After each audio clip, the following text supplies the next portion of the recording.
Hare Krishna. So I am recording it on my computer.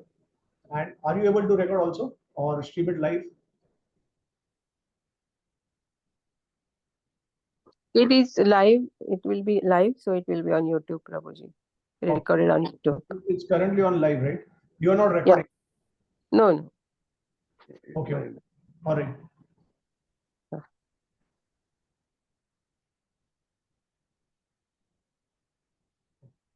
ओम अज्ञानतिमिरन्दस्य ज्ञानाञ्जनशलाकया चक्षुरुन्मिलितं येन तस्मै श्रीगुरुवे नमः। नमो ओम विष्णुपदाय कृष्णहस्ताय भूतले श्रीमती भक्तिवेदान्त स्वामी नामिने नमस्ते सरस्वती देवे गौरवाणी प्रचारिणे निर्विशेष शून्यवादी पाश्चात्यादेशतारिणे जय श्री कृष्ण चैतन्य प्रभु नित्यानंद श्री अद्वैत गदाधर शिवासदि गौर भक्त वृंद हरे Krishna Krishna Krishna Hare Hare Hare Ram Ram Ram Hare Hare. All right. So thank you all the devotees for joining in and giving me opportunity to serve you all. Last time we had discussed about the hidden identity of Lord Jagannath, and this time we'll be discussing about the glories of Jagannath Mahaprasad, because last time I had informed all the devotees. I will try to share information on the glories of Mahaprasad, because for ISKCON devotees, for the followers of Chaitanya Mahaprabhu, we have to also understand what is the significance of Jagannath Mahaprasad. In general, Mahaprasad is definitely glorified, but then Jagannath Mahaprasad stands unique amongst all the different types of Mahaprasad. So that's why the special emphasis and focus on Jagannath Mahaprasad. Okay, all right. So the first and foremost thing is that Krishna is definitely self-satisfied and he does not need anything from us. He's independent, and that's why, although he is self-satisfied, he is independent, but still is dependent and still is not satisfied. So that is Achinta Vedavet Tattva, as explained by Chaitanya Mahaprabhu. And that's why it is mentioned in the Bhagavad Gita. I mean, Krishna uh, tells Arjun that if you just offer me patram pushpam phalam toyam yoga bhaktya prayashati. So if you just offer me fruit, leaf, flower, I will accept your offering because it is offered with love. So the Lord actually eats the love. He's not eating the bhoga that we offer. Of course, he eats that also. But more than that, he's hankering to eat the love that we are offering in the form of bhoga. So that's why you'll see that when Krishna went to Hastinapur, that time he did not eat the opulent offerings by Duryodhan, but he went to Vidura's house and then he ate the banana skin that his wife offered to Krishna. I mean, it was obviously a mistake. It was by mistake offered to the Lord, because she was so much enraptured in love for the Lord that instead of, I mean, she was so much absorbed that instead of offering the banana, she offered the entire banana with the skin. So the Lord ate that also. And that's why the Lord is always hankering to eat the love of the devotees. And that is the foremost thing, the foremost principle. And also, the Lord sees the devotion of the devotee and he hankers for that. So there may be a lot of non-devotees who may offer to the Lord, but if they are not devotees, if they have some ulterior motivation, then the Lord is not satisfied by such offerings, and He does not even eat those kind of offerings. Whereas when devotees prepare, the devotees who are, I mean, the different categories of devotees, we have Kanishta, Madhyam, Uttama. Um, but if they are sincere devotees, then Kanishta will progress to Madhyama and Madhyama will progress to Uttama. And that's how the Lord will encourage them at different stages of devotion, and He will be very happy, very pleased to eat their offering, to honor their offering.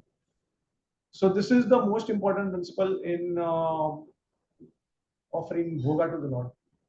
There are many rules and regulations, but this is the foremost rule and regulation, which is that whatever we do, we should be absorbed and we should lovingly offer to the Lord. So now coming to the Jagannath Mahaprasad, Srila Prabhupada first introduced this in the Western countries. I mean, he was the first to introduce Jagannath Mahaprasad to West. And then in a lecture in Denver, which is 1st of July 1975, Srila Prabhupada said that even outsiders, when they visit Jagannath temple, they purchase from the temple, and that prasad is never contaminated. So even the remnants from the outcast, if someone, if an outcast also has Jagannath Mahaprasad, and if he eats, then also after his eating, also the remnants of the prasad, Mahaprasad remains uncontaminated. It is all pure. And then the speciality of Jagannath Mahaprasad is that whenever we go to the temple, we see that there are different categories of people throughout the world who, I mean, not inside the temple, but at least Jagannath Mahaprasad is honored by everyone, irrespective of caste, creed, country, and sect. So it unites everyone because all of them, they take Mahaprasad, they honor Mahaprasad together. So that's a wonderful way of glorifying the effect of Mahaprasad. So it kind of a, it's an opportunity to unify all the people from different parts of the world. So all kinds of people like the Bhangi, the street sweeper, and those who are fallen people, Malechas, Yavanas, they all come together and they have prasad. So it actually, um, it is demonstrating the principle of seeing equality in everything, with equal vision. So Krishna mentions this in the Bhagavad Gita also, that Pandita Samadarshina, a Pandit sees, or a sage or a devotee sees everything equally. So because he sees the presence of the Lord everywhere, and that's why he's not able to discriminate. Then in lecture, Srila Prabhupada in Calcutta in 28th of January 1973, um, you know, Prabhupada, he said that he went in 1958 to Jagannath Puri for special function, and then he had got Sampion's Prasadam. So he was anchoring when the Lord will call him again to take his remnants in Jagannath Puri. So this is something which is directly by Srila Prabhupada.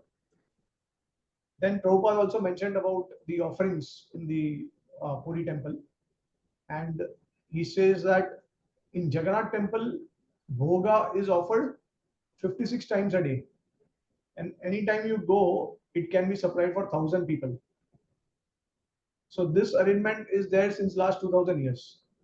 So this is something that Prabhupada said in a lecture in Los Angeles, 20th December 1968.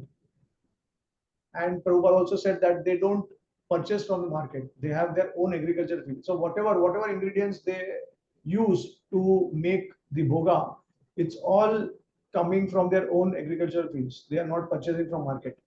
So this is the level of purity. Of course, Srila Prabhupada said, and then we know that in the temple, Lakshmi Devi herself will appear and she will cook all the items. So that's a very special thing. It does not happen everywhere. And this is something that Srila Prabhupada had mentioned in letter to Jadurani, 8th of June 1971. And then Prabhupada also said that Jagannath wants our love only, and that makes him hungry for eating as many times as you may offer. So this is in letter to Anirudh, 16th of June 1968. So basically, Lord Jagannath is not hungry for so many items. He's basically eager to extract our love as much as possible, and that's why that love is manifested in the form of bhoga. So Jagannath is willing to continuously eat throughout the day, and there's 56 chappan bhoga throughout the day, and it is offered, I think, at 6 times in a day. So what are these 56 items? So 9 types of rice preparations are there. Then 14 types of sabjis are there, and curries. Then 9 types of milk preparations, 11 sweets, 13 cakes, pancakes and patties. And then what are the different variety of items offered daily? This is plain rice, ghee, sweet rice, dry sweet rice, yogurt rice, plain khichdi, sweet rice, ginger rice, and lemon rice. So Jagannath enjoys 6 bhoga offerings per day. And the timings are as follows. So at 8 o'clock in the morning, he is offered the Gopal Vallabh Bhog. Then the second offering takes place at 10 a.m., which is the Sakal Bhog. Then 11 o'clock in the morning, the Bhog Mandap Bhog. Huge quantities of bhoga offered for mass distribution. Then 12:30 p.m. Madhyan Bhog. Then 7 p.m. Shayan Bhog. And then 11:15 p.m. Bada Shringar Bhog.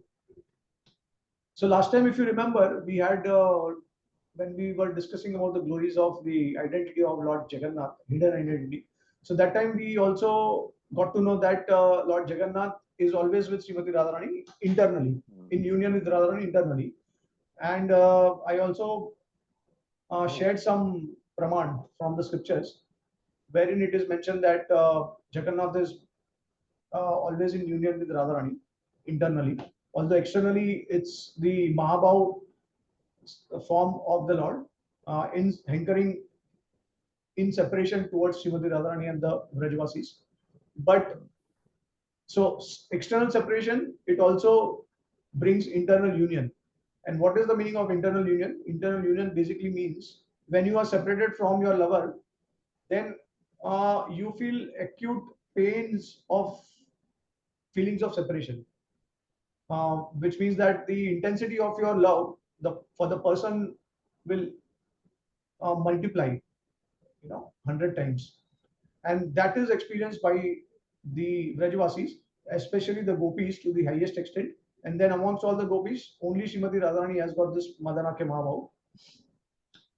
In that particular separation, she also experiences union. Now that union is experienced in three different ways. So this also I think we have discussed in one of the class where I spoke about the different types of separation from Krishna, the different types of union from union with Krishna. The first, so this is according to Srila Rupa Goswami, who has described in Laghu Bhagavatamrit. So Rupa Goswami says that when the Vrajvasis, they were separated from Krishna, they were feeling a lot of separation from him immediately after Krishna left. And of course, there are different categories of separation. When Krishna is, when they just hear that Krishna is about to leave tomorrow or in the future, that's one category of separation. Second category of separation is that so Bhuva, Bhuta, and Bhavi. These three are the categories where one hears about the future living of Krishna, then one is witnessing the leaving of Krishna, and then after Krishna's leaving that particular place or the dham. So that is called Bhut. Uh, so it is present, past, present, and future separation from Krishna. So the present separation from Krishna is the most more intense form of separation.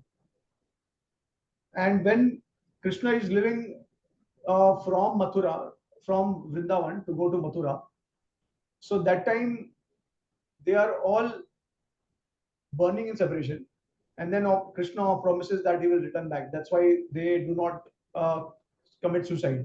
They are always they trust Krishna's words, and they are always waiting for Krishna to come back.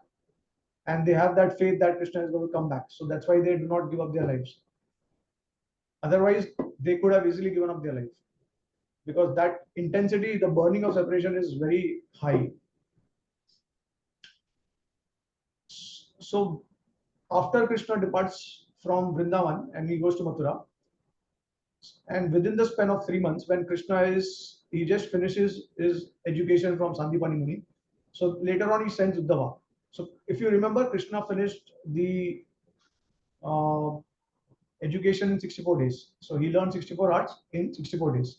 So 64 days is almost like more than 2 months, right? And then, of course, Krishna comes and he had killed all the demons. Then he left for Ujjain. So if you total all the days, it will be around 3 months. So for 3 months, the Vrajvasis actually were separated from Krishna. Then what happened? Because of this intense feeling of separation, within that 3-month period, the Vrajvasis, they got some spurti of the Lord. They were getting some spurti. So basically, Krishna appeared in a very special way. So Rupa Goswami says that there are three categories of union. One is special appearance, one is got sudden appearance, and one is the last one is called the physical appearance of the Lord. So this special appearance occurs in the form of Spurti of the Lord, which means that in the 3 months they are separated from the Lord, but in that anxiety of separation, in that intensified mood of love, they experience Krishna's presence also. But that is in the form of dreams. Like you dream and you think that it's a reality, but then when you wake up, you realize that it was a dream. So similarly, they felt like that because they had um, some work with Krishna, but they just felt that okay, it's a dream.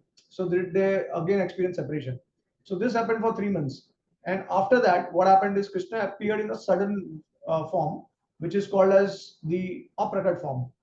So when Uddhav was just about to enter Vrindavan, that's why he has seen two different identities of Rajvasis.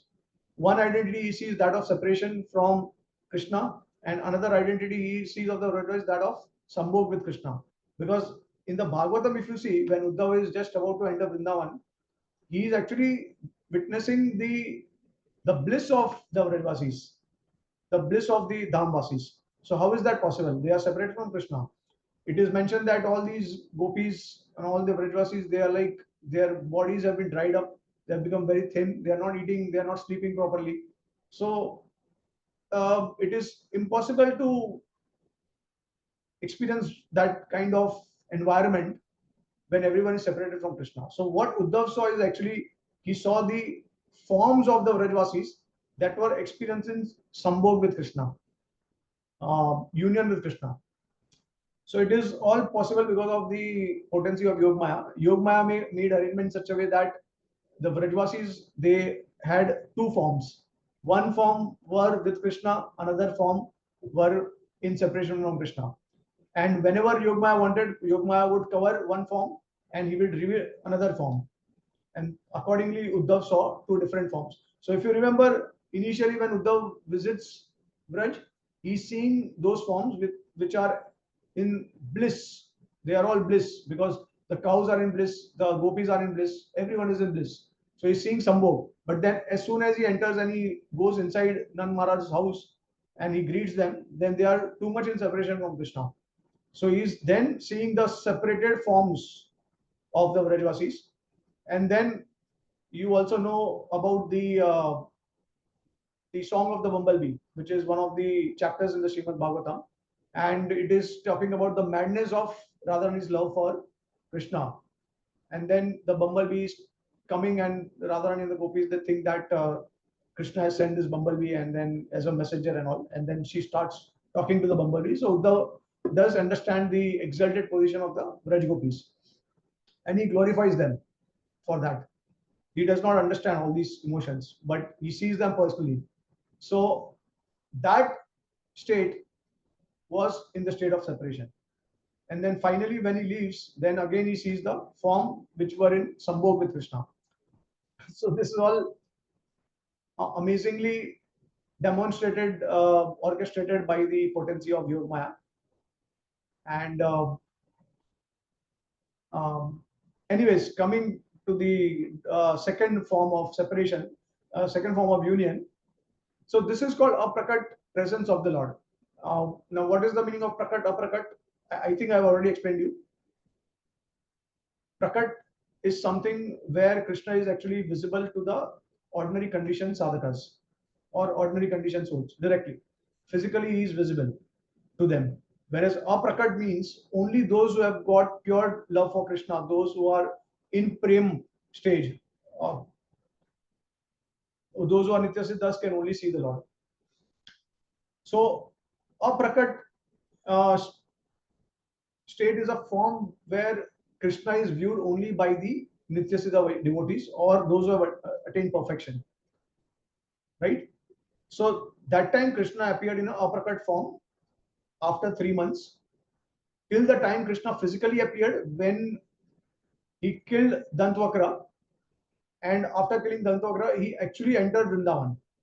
So he came all over from Dwarka, at the border of Mathura. He killed Dantavakra, and then from there he entered Vrajbhumi.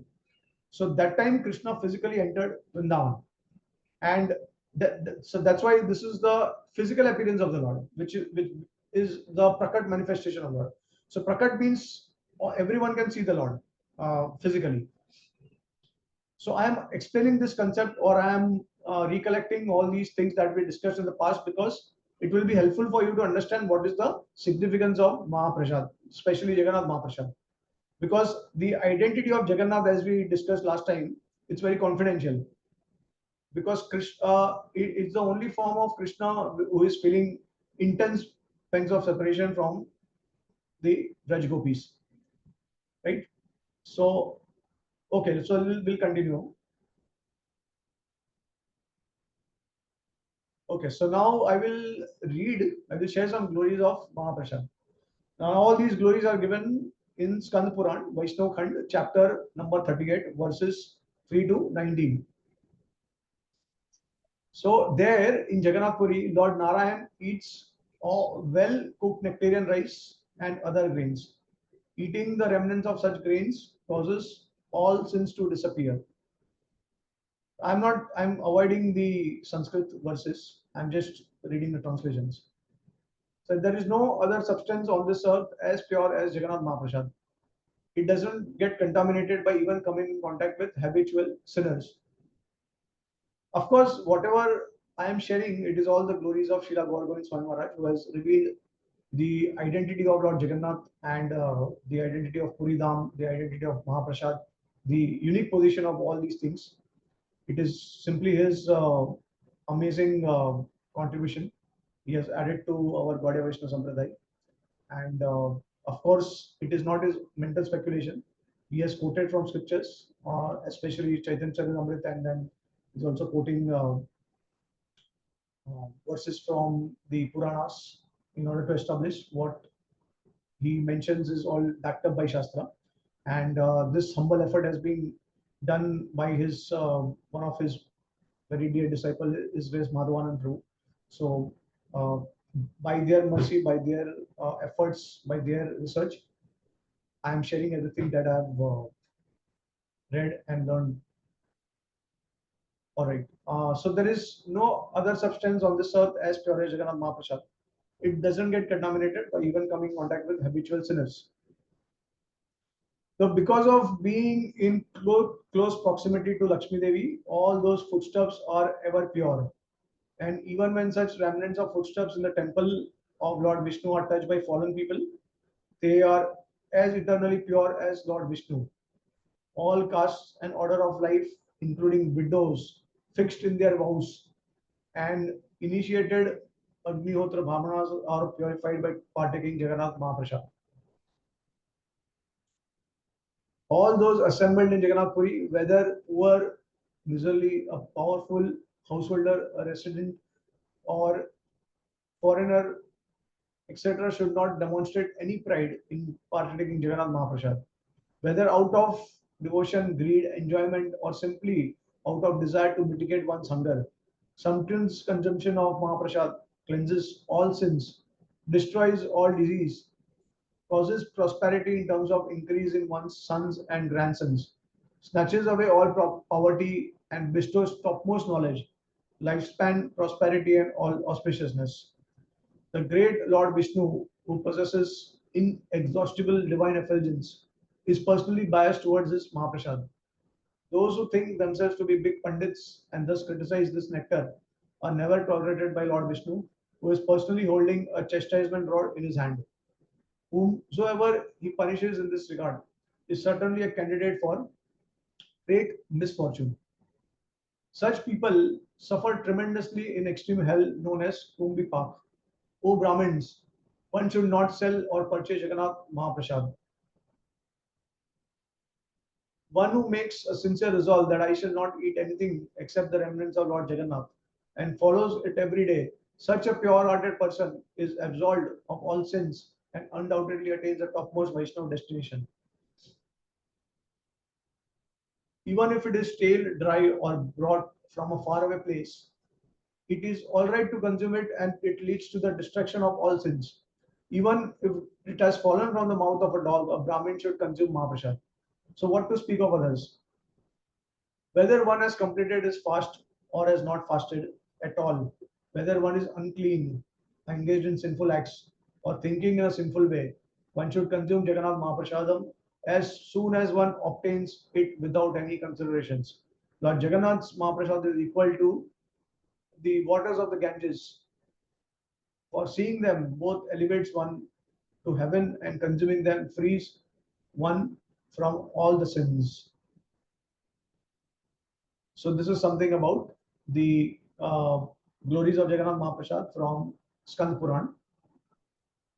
Now I will also share something related to the distribution of Jagannath Mahaprasad, how it is distributed universally.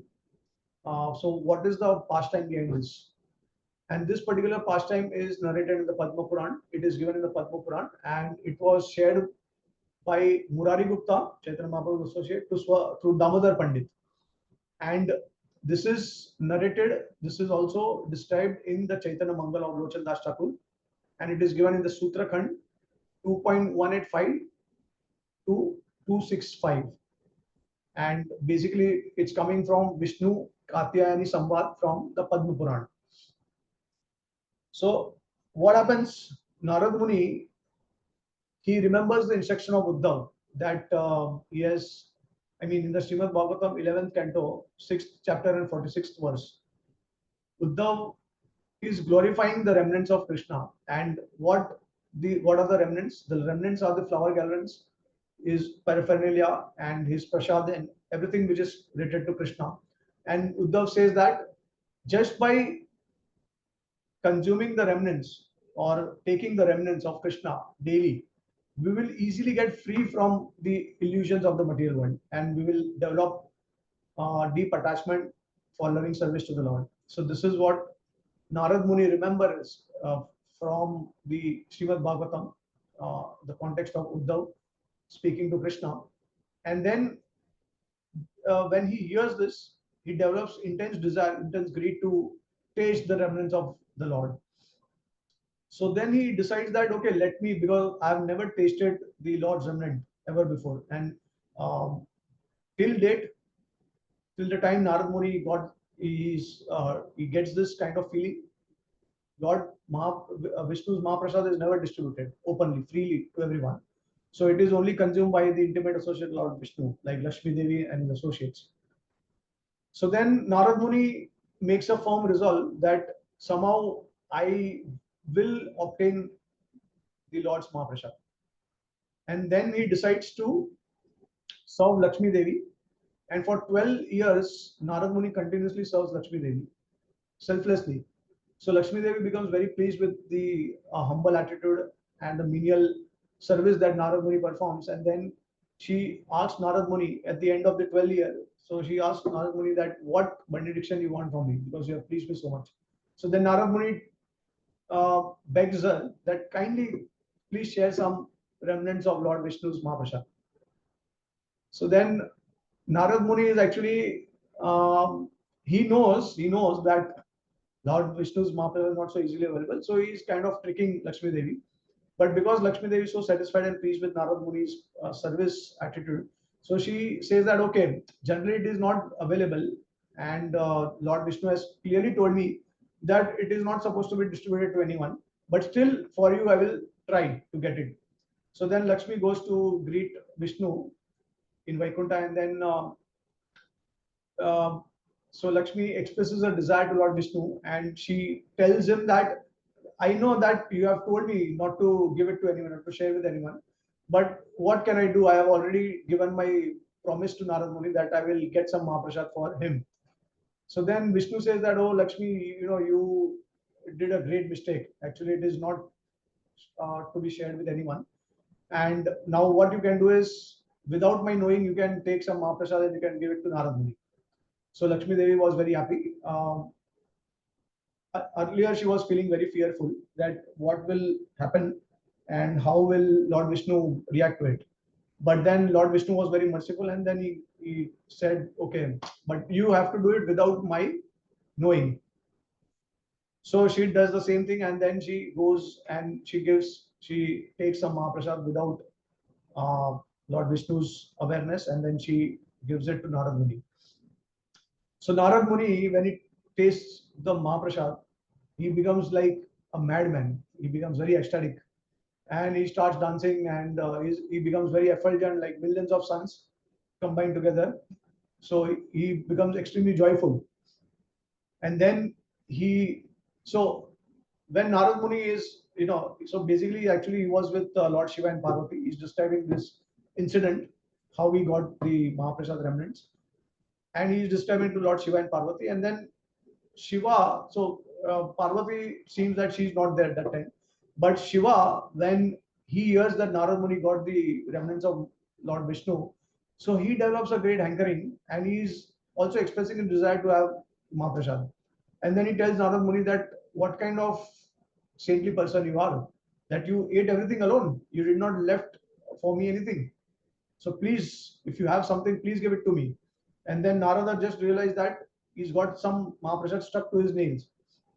So just a portion of some Mahaprasad which was stuck to his nails, he gave it to Lord Shiva. And then Lord Shiva, when he consumed the Mahaprasad for the first time, he became so uh, greatly ecstatic that he started dancing, and it seemed like he's going to destroy the world because of his tandav, you know. And uh, he was dancing in such a way that Mount Sumeru was shaking, and the entire Bhumandal was it was pushed down to Rasatal. So we have these lower planetary lower planets below the Bhumandal, and the entire Bhumandal actually started kind of, it was pushed down to Rasatal, till Rasatal. So now you know that the entire Bhumandal is actually carried by Ananta on one of his hoods. So Ananta is also, he's like leaning and he's like turning around and he's seeing what is happening, because he's feeling some kind of ecstatic movement on his head. And on the bottom, below Ananta, because Ananta is actually over the body of Kurmadev. So Kurmadev is below, and Kurmadev is just floating on the Garbhodaka ocean. So Kurmadev, because Ananta is actually, he's also shaking. So Kurmadev is feeling some kind of itching sensation. And that's why he's like feeling, oh, what's happening to my body? And then he turns around and he sees that, oh, it's Ananta who's actually shaking. And then he realizes that Lord Shiva is dancing, that is shifting the entire Bhumandal to Rasatha. So then Kurma also, and then the Ashtadigas, the 8 elephants who are balancing the Bhumandal. So they also experience this shaking movement, and they also start turning and they also start looking. So somehow Bhudevi is not able to tolerate, and she immediately goes to the city of Lord Shiva. And then before going to directly to Lord Shiva, she approaches Parvati, and then she describes her anxiety that Lord Shiva will destroy the entire universe. It's like the entire universe is being broken apart because of his ecstatic dancing. So then Parvati does not know about it. And then he assures Bhudevi that, okay, let me do one thing. I will speak to Lord Shiva, I will meet him, and I will find out what is happening. So then she goes, and when she is seeing Lord Shiva dancing ecstatically without any external consciousness, she tries to call Shiva, but he is not able to hear. So then she speaks very harsh words to Lord Shiva, and that breaks his external ecstatic consciousness. And then he comes out of that trance and he says to Parvati that, what have you done? You have done a great mistake. You have broken my trance. Why did you do it? So Parvati becomes a bit fearful, but then she describes that this is what this anxiety is experienced by Bhudevi. So kindly, uh, please don't do it. So then Shiva is specified, and then he understands the situation, and then he says, okay, no problem. And then he stops. And then Parvati is asking Shiva that what is the result, what is the reason of the cause of your ecstatic dancing and your body becoming so effulgent. I have never seen it before. So there's something special which is, because of which you are exhibiting all these kind of symptoms. So then Lord Shiva says that this is the first time in my life that I have actually got the remnants of Mahaprasad. So I got so blissful, so ecstatic that I forgot myself. And then when Parvati heard about it, she became ecstatically greedy to taste the remnants of Mahaprasad. And then she tells Shiva that what kind of husband are you? I am your better half. I am your Ardhangini. And whatever activities, results that you get, it is supposed to be shared with me also. But I'm seeing that you did not share with me. So she gets very upset with Lord Shiva. And she tells him that why you did not share with me? You're supposed to share with me.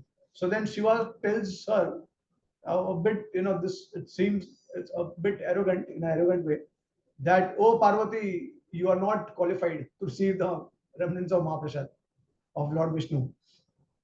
So then she becomes very angry and she says that, how can you say that?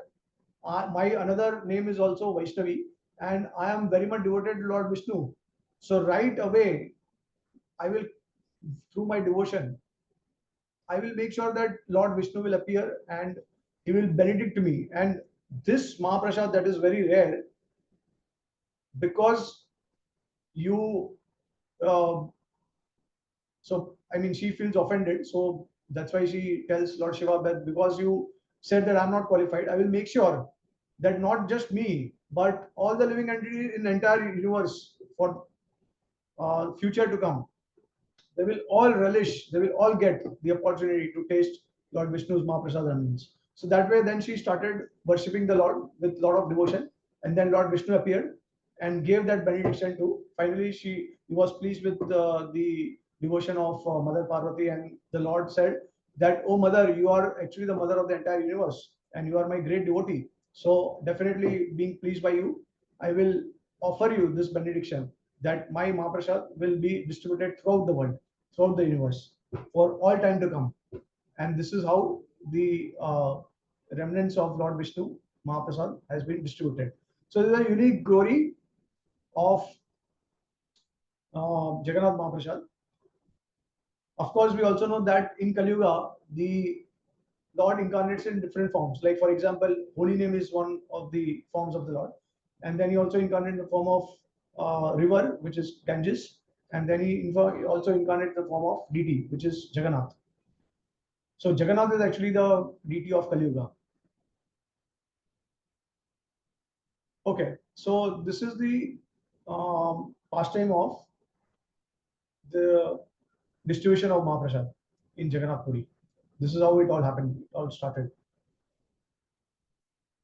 Okay, all right. Now there are, why Jagannath Mahaprasad is also very special. There are other reasons also, and this is described uh, in the following way, which is there are 6 steps, unique ways in which Jagannath Mahaprasad is offered.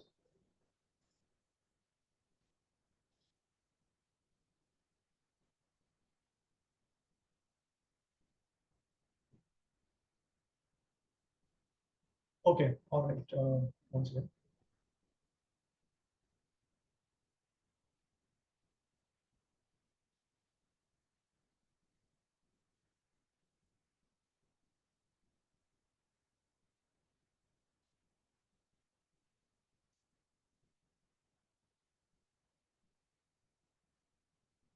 Okay. So from all these special pots they cook in to the extraordinary mantras chanted to the particular vegetables used, there are hundreds of unique qualities of Jagannath Mahaprasad.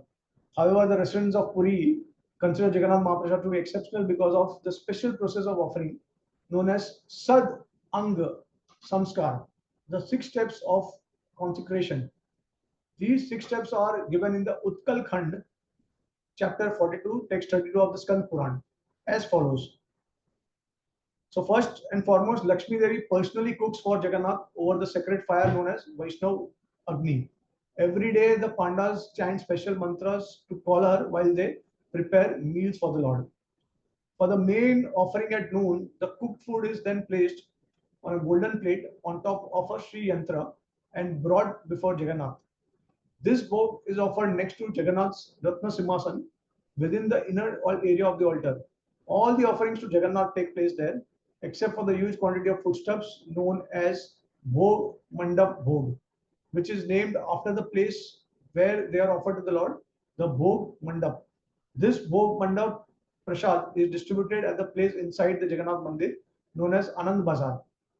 I I think those of you who have visited Jagannath Puri, you must have seen and visited Anand Bazar also. Anand Bazar, the marketplace of bliss, where prasad is sold. Just before offering to Jagannath, the 40-syllable Patal Narsim mantra is chanted. The board, so these are the 3 points till now that I have shared.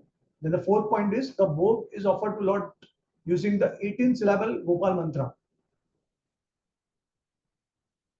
Fifth point, uh, fifth point, the footsteps are then considered to be prasad, and after this they are then put on Bhairavi Chakra and offered to goddess Bimla Devi in a temple inside of Jagannath Mandir complex. And the last point, the prasad is then mentally offered to the Ashta Sattvic Vaishnavas, the 8 exalted pure devotees, by reciting their names. So it is, who are these personalities? These are all devotees, uh, and they are as follows: Vishwaksena, the commander in chief of Lord Narayan's army in Vaikunta; Sukhdev Goswami, Prahlad Maharaj, Hanuman, Narad Muni, Garuda, the Rishi Deval, and King Indradyumna, who originally installed Jagannath. After being offered to all of these personalities, it is considered to be Mahaprasad. Okay, so this is the special 6 unique ways in which bhoga is offered to Lord Jagannath, and that's why it is very distinct from all types of other prasad. Okay, now,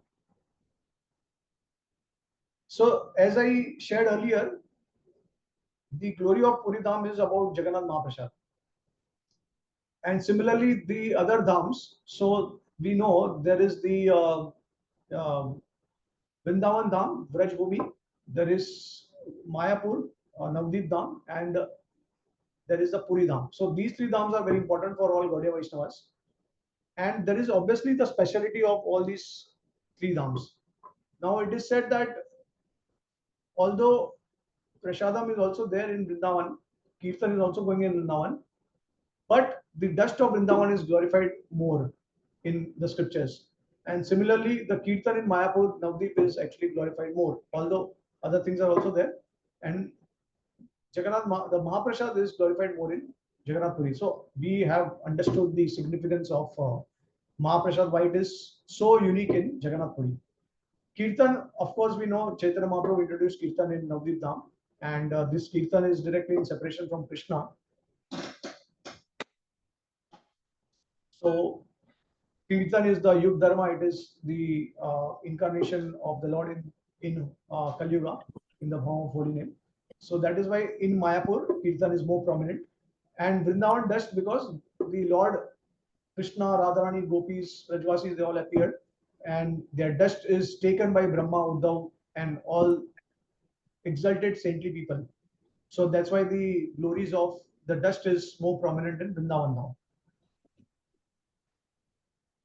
Now, coming to the main theme of the class, the reason why actually I decided to share about the glories of Mahaprasad for ISKCON devotees or Chaitanya Mahaprabhu followers is that there are external reasons and internal reasons for which Chaitanya Mahaprabhu tasted the bliss of Jagannath Mahaprasad.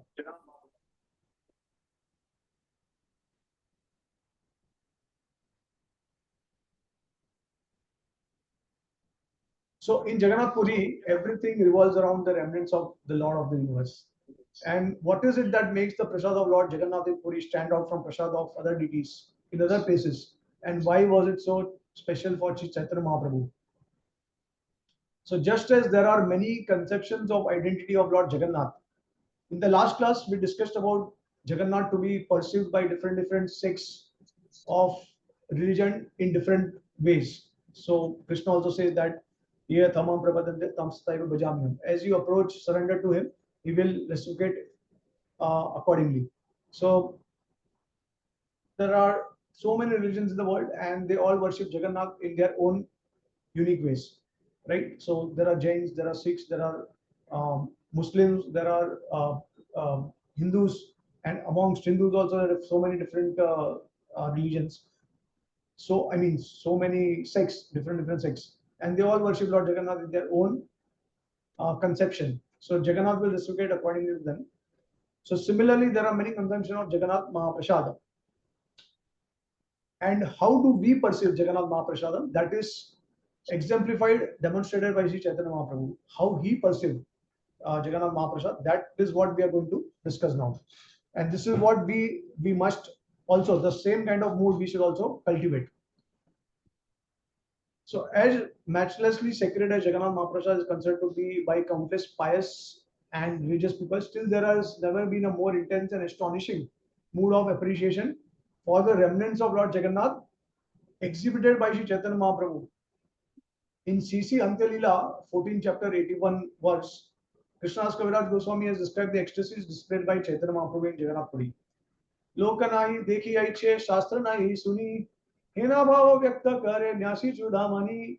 No one has witnessed such bodily changes elsewhere, nor has anyone read of them in the revealed scriptures. Yet Sri Chaitanya Mahaprabhu, the supreme sannyasi, exhibited those ecstasies. Taking Jagannath Mahaprasad was one of the primary stimulants of Chaitanya Mahaprabhu's ecstasy in Jagannath Puri. So last time we had also discussed about how Chaitanya Mahaprabhu, Jagannath Puri is the only place where Chaitanya Mahaprabhu actually distributed and demonstrated the exemplary Mahabhav ecstasy of Madanakya Mahabhav. And this is the exclusive right of Srimati Radharani, which Chaitanya Mahaprabhu took it from Srimati Radharani. Okay, so that's why this Mahabhav ecstasy of the highest level of Madanakya Mahabhav was something unique in Jagannath Puri, and that's why Chaitanya Mahaprabhu saw the Jagannath Mahaprasad also something unique. Now, what is the external reason why Mahaprabhu felt blissful by tasting, by honoring the Jagannath Mahaprasad? So, the biographies of Chaitanya Mahaprabhu describe both Bahiranga reason and Antaranga reason. For Mahaprabhu's appreciation of Jagannath Mahaprasad, in the Chaitanya Mangal Madhya Khand 41.186 to 202, Srila Lochandas Thakur describes the external reason for Mahaprabhu's appreciation. Lochandas tells about an event that took place in Puri at the home of Sarbam Bhattacharya. So I'll skip reading the Bengali verses. At that moment, a large quantity of Jagannath Prasad was brought to Bhattacharya. Seeing the Prasad, Lord Gaur became wild with ecstatic love. Attaining Lord Jagannath's Mahaprasad food remnants, Lord Gaur, smiling again and again, bowed down and offered respectful obeisances. He made a deep, great sound like a lion's roar that filled the universe. Just then, host of demigods, Gandharvas, humans, jackals, dogs, and snakes came before Lord Gauranga. Into the mouths of all of them, Lord Gaur joyfully placed that prasad. Lord Nityanand, Gadadhar, and other associates of the Lord saw this. So, although they knew of these secret pastimes, Mahaprabhu and his associate did not tell anyone. Then Lord Gaura and his associates honored that prasad. Shiva said, Lord, there is a question I would like to ask, but I fear to speak. If you give your permission, I will not be afraid to ask. As you were eating the prasad, I was surprised to see you joyfully smile and laugh. Please tell me the reason why you behaved in this way. So, hearing this word, Lord Chaitanya Mahaprabhu became very blissful, and revealing his heart, he said, Please hear, O Brahmin, because of Goddess Katyayani's vow, the dogs and jackals now eat the great treasure that is Lord's Prasad. Even with a heroic struggle, Indra, Chandra, and all demigods and Gandharvas could not attain this Prasad. Even Narad, Prahlad, Sukhdev, and other great devotees could not attain it. Now I have revealed my heart. That was in the past. Now every living entity he is able to taste this Mahaprasad. With these words, I have revealed to you my heart. Anyone who somehow attaining Mahaprasad thinks it only ordinary food and thus does not eat it loses all the piety he has earned in the past worlds. He takes birth in the womb of a pig. Even if it has fallen from a dog's mouth, one should eat prasad. Prasad never has any defect. So this is the external reason why Mahaprabhu felt so bliss. He was appreciating the mercy of Katyayani Devi, Mother Parvati. Because of her, everyone got the remnants of Mahaprasad. So he was so blissful for that. Because the entire purpose of Mahaprabhu was to distribute Krishna Prem. And one of the most important mediums to distribute Krishna Prem was by Jagannath Mahaprasad.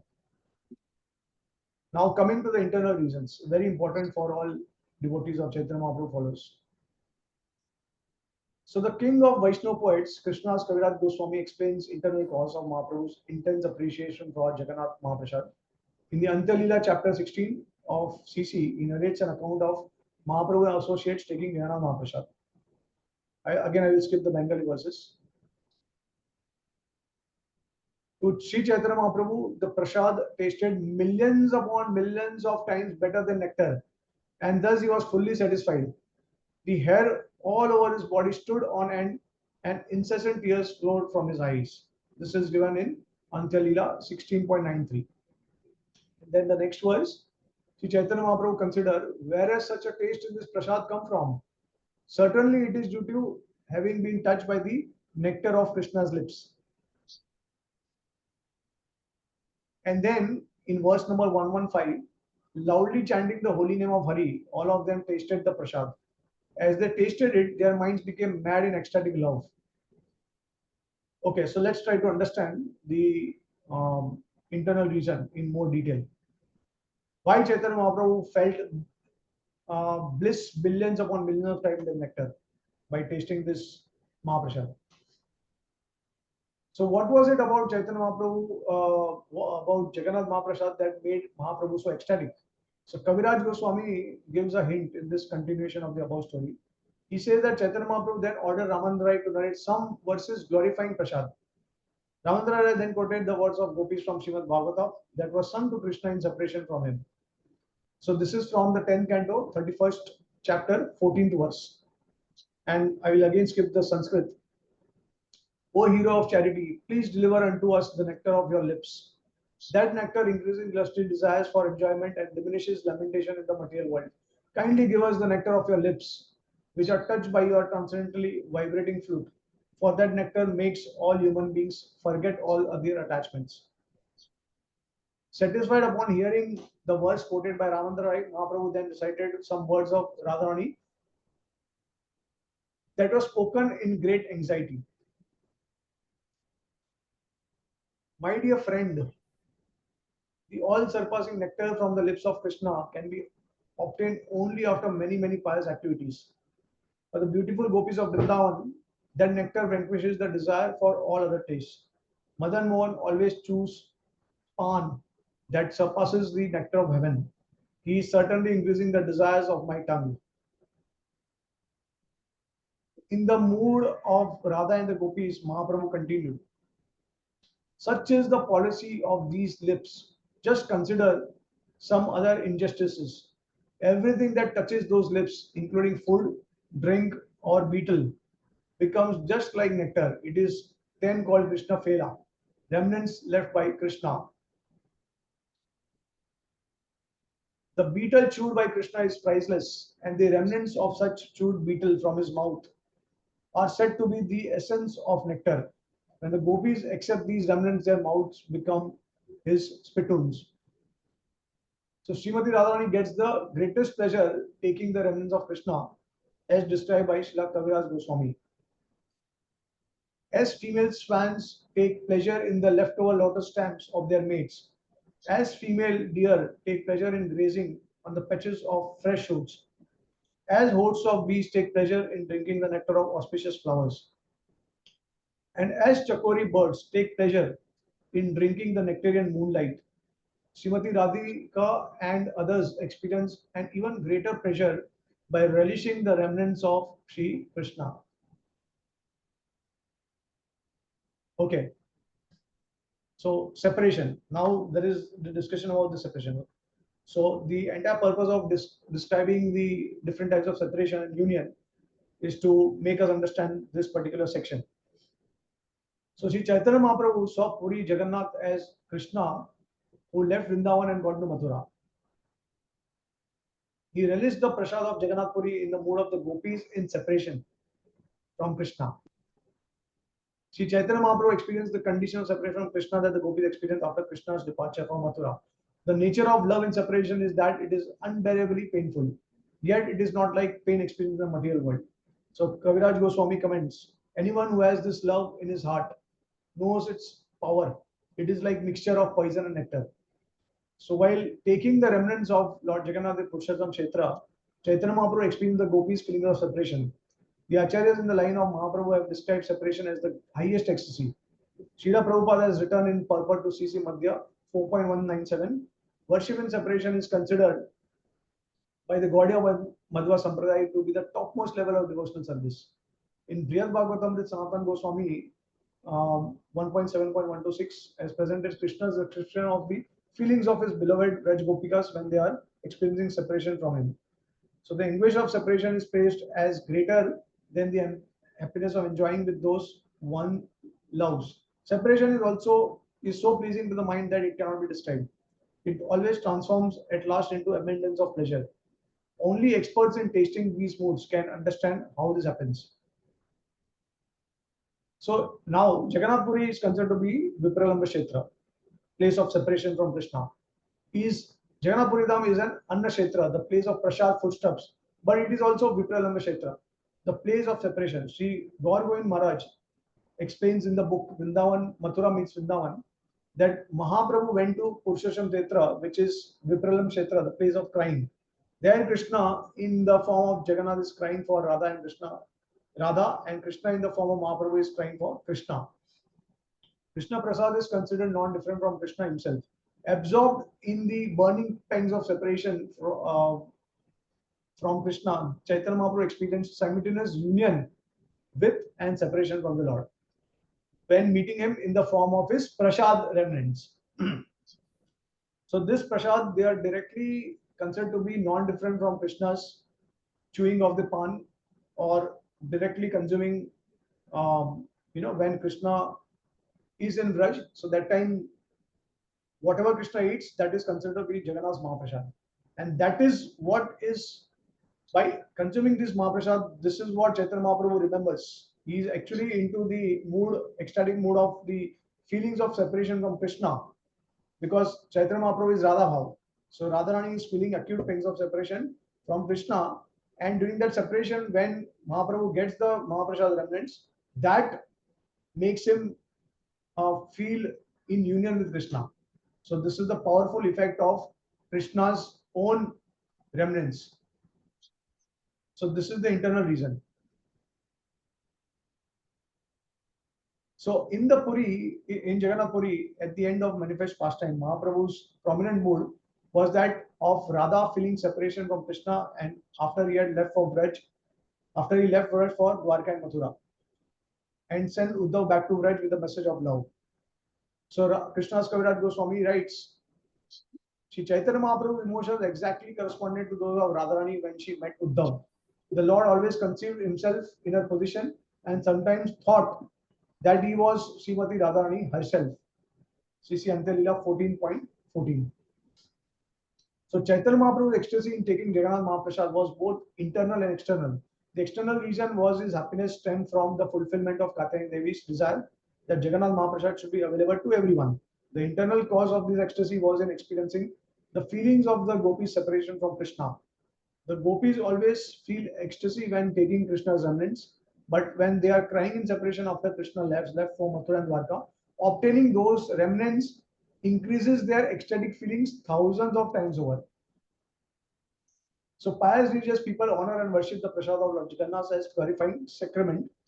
Yet for Mahaprabhu and his intimate Antaranga Bhaktas, followers absorbed in Vraj Bhajan in the mood of gopis feeling of separation, when they take Jagannath's remnants, it provides them with an interlude of ecstatic union within their ocean of separation.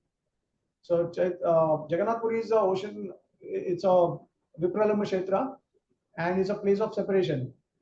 So in that ocean of separation feeling from Krishna, when we attain Jagannath Mahaprasad, of course we are not on that stage. We have to get purified also to actually experience that kind of feeling.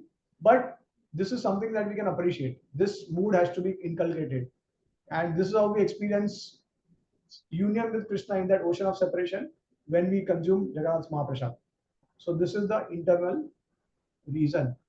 And some of these verses are quoted from Govinda Lilamrit.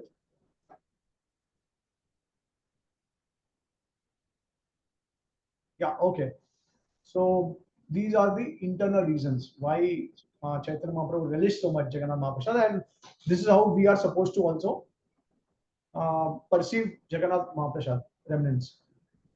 All right, so now there are certain rules, and I mean there are so many details regarding the temple, the kitchen, how the cooking is done, what exactly happens, what is used, what is not used, what ingredients are used. Like for example, we know that of course no onion garlic, that is common for all the Vaishnavas, but they are not also using potatoes, tomatoes, and so I think flowers are also not used, cauliflowers. So all these ingredients are not used in serving uh, bhoga to the Lord.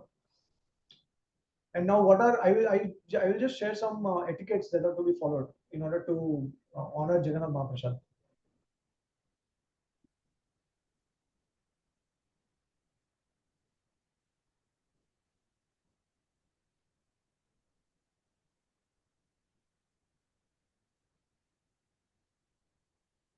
Okay.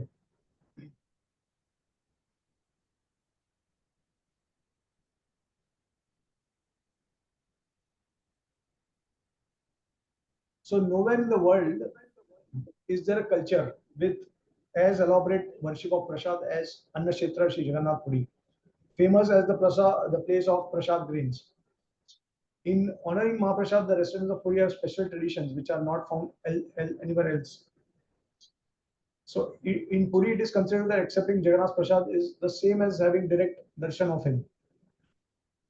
In purport to the Brihad Bhagavatamrit, Sanatan Goswami describes the food that Lord Purushottam Jagannath eats is the same as Lord himself. And in speaking about the glories of Jagannath Mahaprasad, the Skand Puran, Vaishnav Khand, 38 chapter 7 to 8 verse warns all those assembled in Jagannath Puri, whether a rich, poor, miser, or rich householder, whether a resident or foreigner, should not exhibit any pride in partaking of Jagannath Mahaprasad. So one has to humble oneself while honoring Mahaprasad, but there are certain etiquettes that I will share.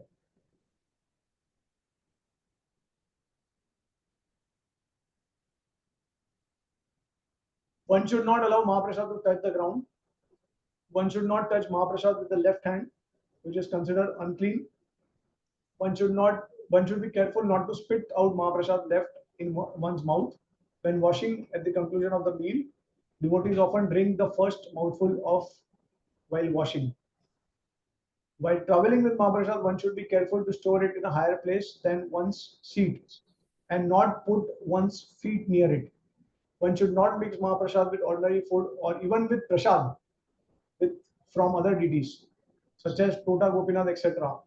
If devotees are honoring prasad of another deity and someone gives them Jagannath Mahaprasad, they will first take the Jagannath Prasad before resuming. One should not refuse Jagannath Mahaprasad when devotees have had enough. Rather than refuse more portions, they say Purna, complete, to indicate that they have had sufficient. The tradition in Puri is that while you are taking Mahaprasad, if someone comes and reaches out their hand asking you for from Prasad, you have to give them even if it's from your own plate. One should not step over Mahaprasad. According to local tradition Jagannath Puri, if one steps over Lord Jagannath's Prasad, that offender will suffer from disease known as elephantiasis, a chronic disease endemic in Odisha, characterized by the enlargement of the legs. For this and other reasons, after taking prasad, they carefully clean the floor. The Pandas in Puri say that this rule does not apply inside the Meghanad Pacheri, the walls of the Jagannath Mandir.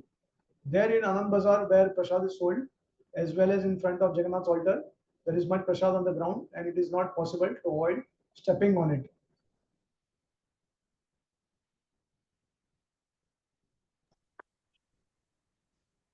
Now, Chaitanya Mahaprabhu's main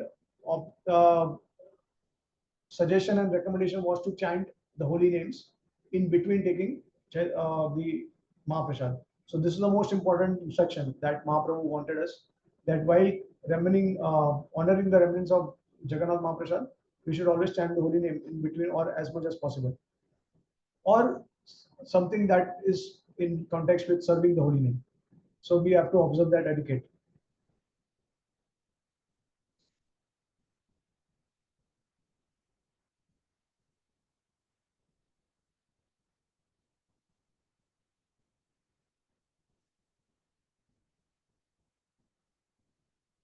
So sometimes persons in Jagannath Puri will refuse to accept prasad directly from someone else's hand. Placing Mahaprasad in someone's hand is held to be such a sacred act that having once accepted prasad in this way, it would be considered an offense if you ever quarrel with that person in the future. And before taking Mahaprasad, the residents of Orissa commonly chant the following prayer: Nilachalaya Nivashaya Nityaya Paramatmane Balbhadra Subhadrayam Jagannathaya Te Namaha. For obeisances to eternal supreme soul of everything, Lord Jagannath, who resides in Nilachal with his brother Baldev and sister Subhadra.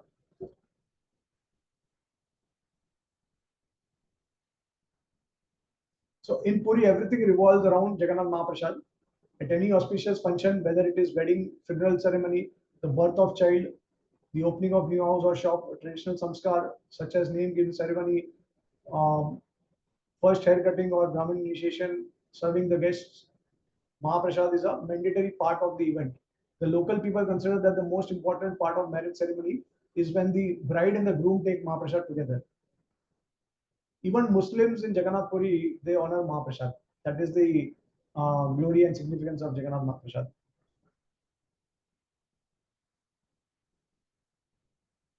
So, in this particular context, there is one particular pastime which was experienced by His Holiness Sachidanand Maharaj, and I would like to share that.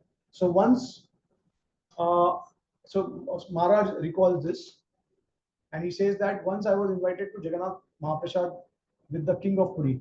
So I went to his residence and found a number of members of the royal family also present. When we all sat down to honor Prasad, as usual, I put my chadar down to use as a seat. Everyone sat down and plates were put out and the prasad served to everyone.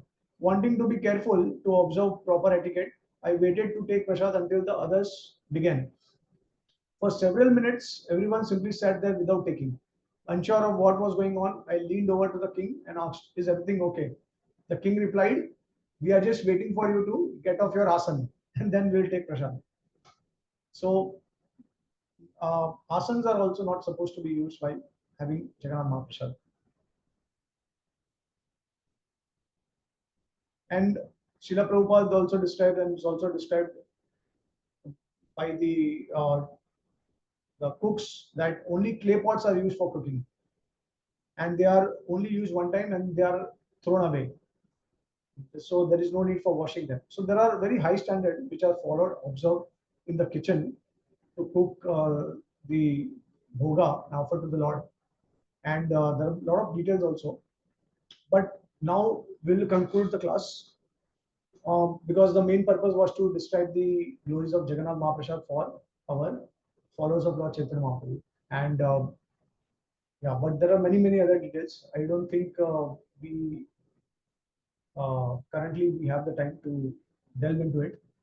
Let's see, maybe in the future. But these are the more important aspects of the glories of Jagannath Puri and the hidden identity of Sri Chaitanya Mahaprabhu. So with this, I conclude the class. And I would like to invite devotees if they have any questions or comments. Thank you so much. Hare Krishna. Jagannath Mahaprasad ki jai.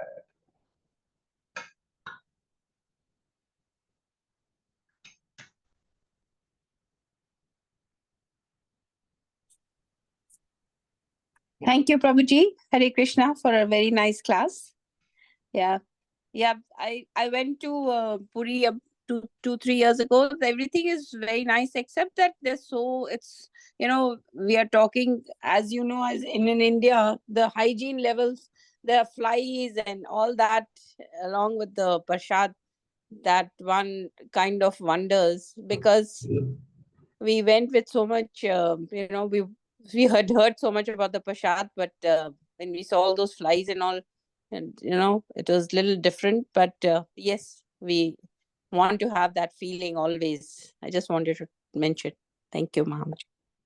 I mean, are you saying that you saw some flies around the Mahaprasad, like it was stale and all, like it became stale?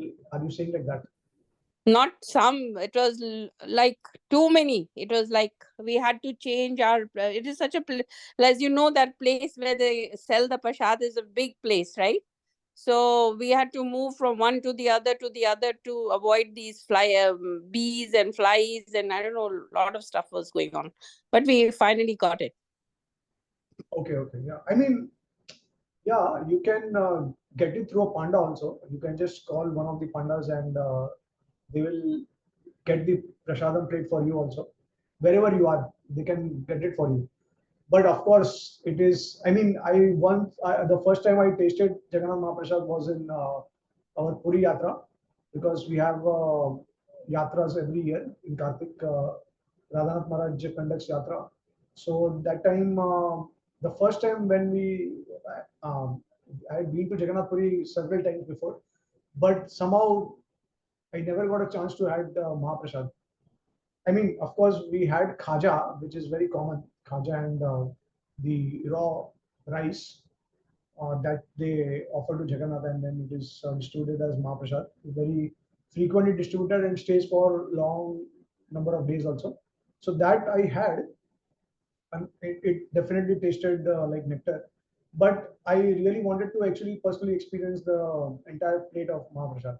So luckily, one particular panda from Jagannath Puri is very close to Radhanath Maharaj.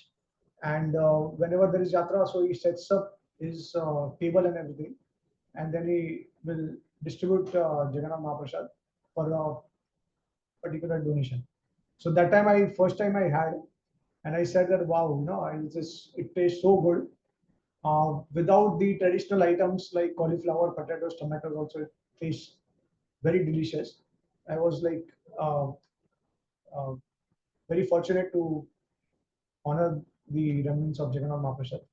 And whenever I go to Puri, I make a plan to at least once I should have Jagannath Mahaprasad, or as much as possible. If not every day, but at least as much as possible. Yeah.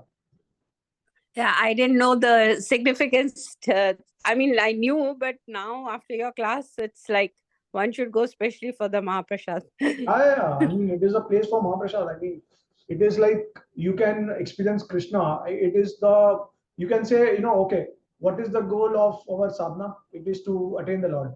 And Mahaprasad is one of the most important mediums through which we attain Krishna. We experience the Lord in Jagannath. So this is the mercy of the Lord in Jagannath Puri. Sometimes it is also so difficult to do kirtan or chant the holy names, but prasad to, like, everyone cannot live without it. So it is very easy to consume, and that's the special significance of Mahaprasad. Yeah. Thank you, Prabhuji. Hare Krishna.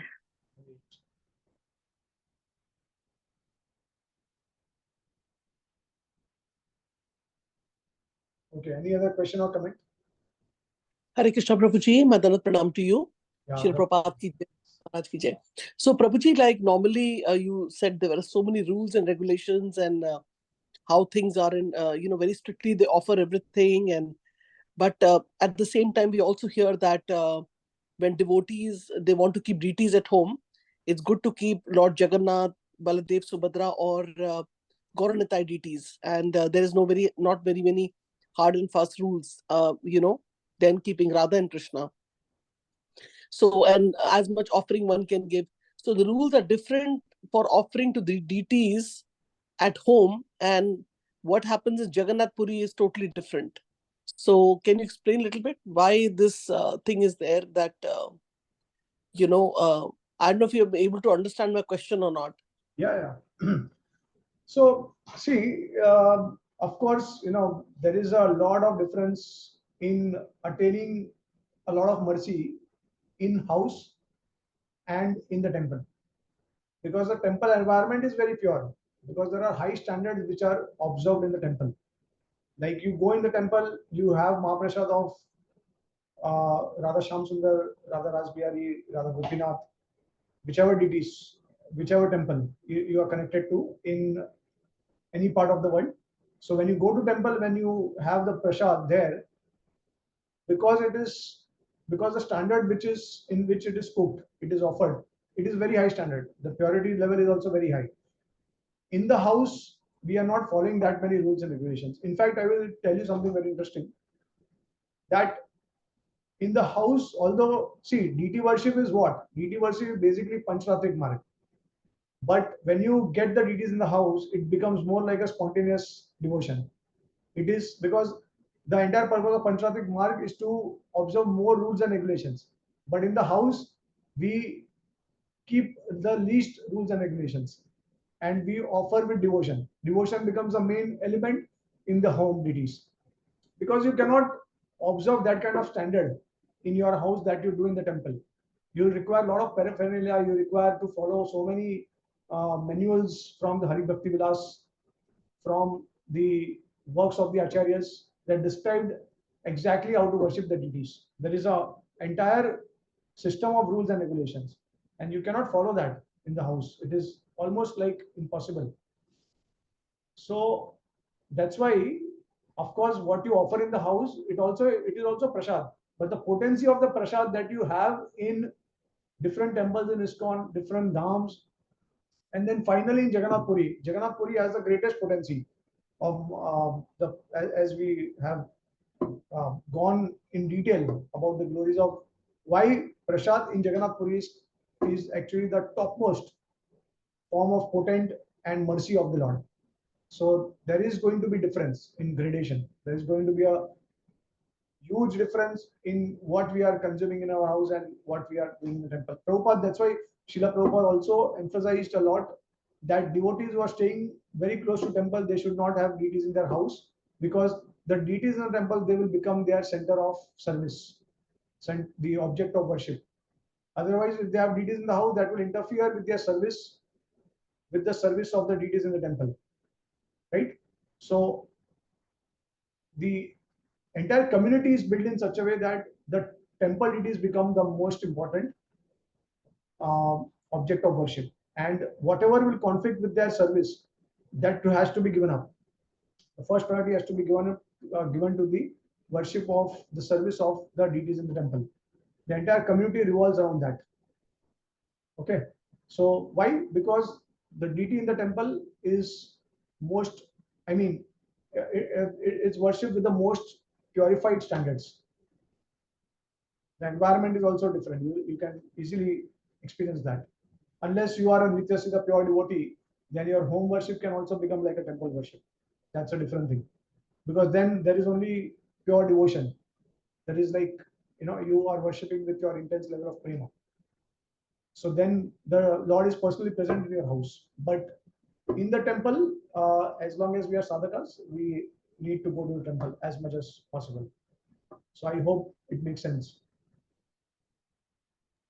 Yes, Prabhuji. And also, Prabhuji, I'm thinking that you mentioned since 2000 years, so much of bhoga is offered 56 times, right? So why so much, so many times? What is the relevance behind that, this number?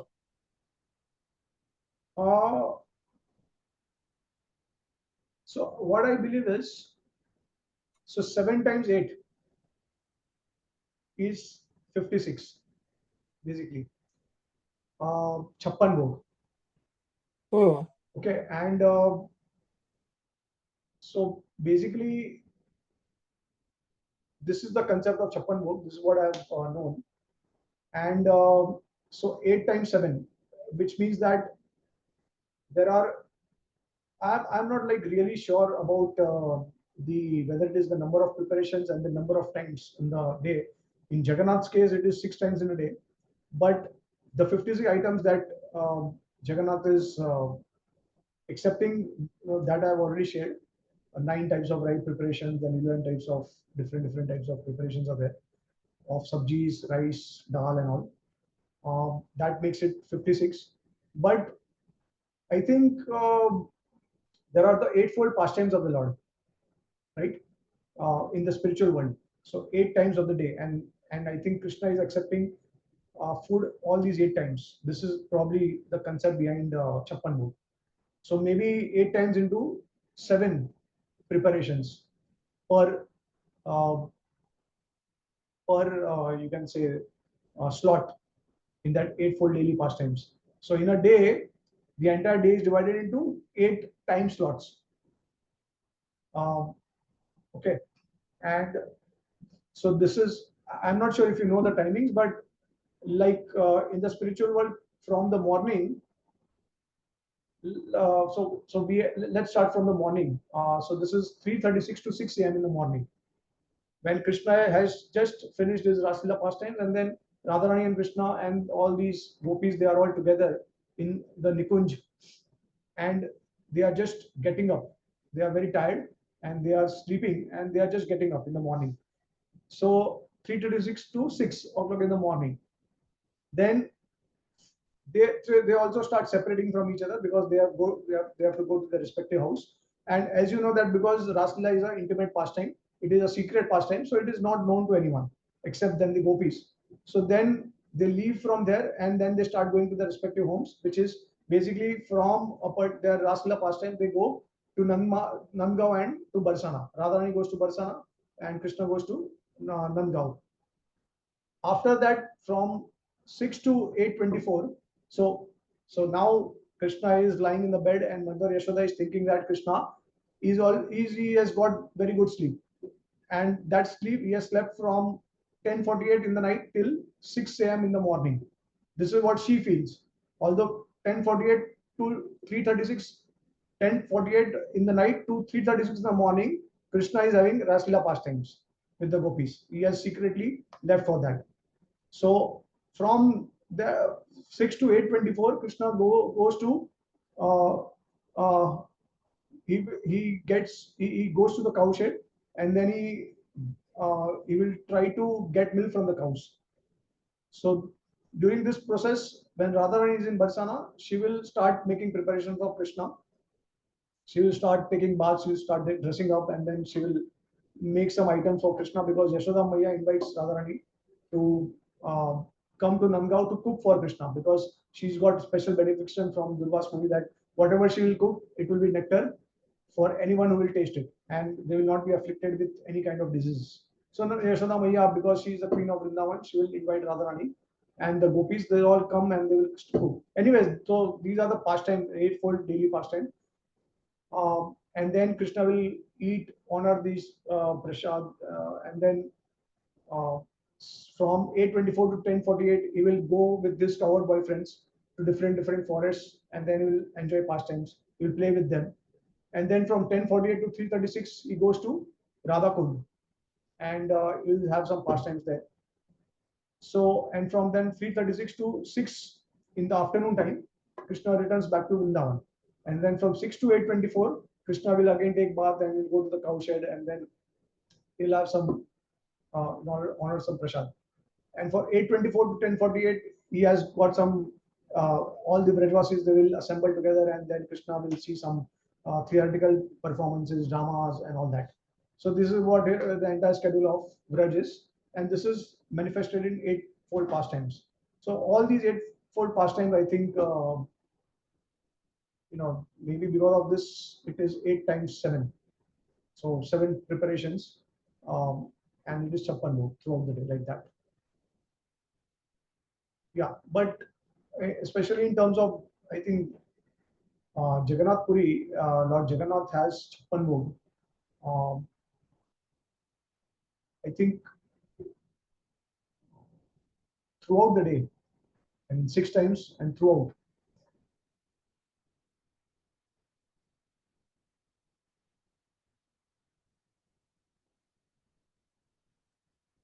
Yes, Prabhuji, it's like, and all the people who are cooking, they are basically like men only, right? Women don't cook. Yeah, so these are all different categories of Pandas in Jagannath Puri. And there is a categorization. It's not that everyone is allowed to cook. So there are like 1,000 pandas who are in the kitchen area, and out of those 1,500 are the main, most prominent ones. And out of those 500, I think some 100 or 200, they are the ones who actually cook the bhoga. Others are just assisting them. So there are different categories of all these pandas. They are called by different names also. But these things we did not discuss. But there are more lot of details like that. Prabhuji, you also mentioned about Gaur Govind Maharaj in your class, and so how did he make a connection to this Jagannath Prasadam and our ISKCON, because the temples are different, right? What was his? I mean, generally, if devotees go to the ISKCON temple in Bhubaneswar, right? So, what is it that guidelines they got from Gaur Govind Maharaj that how we should understand that, because that is a general temple, it's not ISKCON temple. So what is it that can you explain in reference to Maharaj? So you mean to ask that how Lord Gaur Govind Maharaj gave us the reality and the identity of Jagannath Puri, Mahaprasad, and Jagannath. Yes. Yeah. Yes, So, Prabhuji. see, it is of course the mercy of Gaur Govind Maharaj, but this details are all given by our acharyas. Ultimately, it is coming from Srila Prabhupada, who has elaborately described in Chaitanya Charitamrita. And then, of course, now Prabhupada, how does he know about it? He knows from the works of our acharyas. So, Srila Sanatana Goswami, Brihad Bhagavatamrita, Chaitanya Charitamrita, Krishna's Kaviraj Goswami, and Govinda Lila Amrit also, and Lalit Madhav, Rup Goswami's Lalit Madhav, Vidakta Madhav. So all these scriptures they have mentioned, and they have quoted different pramanas. So we see Acharya, they also quote from scriptures. It is not that they are just presenting their own views. They are also quoting from Puranas. The entire glory of Mahaprasad is also quoted from the Skand Puran that we shared today, right? So whenever Acharya they state something, they are quoting, they are backing up from scriptures. So this is how Gaur Govind Maharaj, what he did, he extracted the all these truths, because he himself was a very learned scholar. So he had read the books of the acharyas, and he just kind of assimilated, collected, and extracted all these wonderful tattvas, and then he presented. His own level of advancement, of course, is a contribution, as well as he properly understood the works of the previous acharyas. And of course, every acharya is also connected to their gurujan and the parampara. So they get knowledge from there, and that's how they present to us.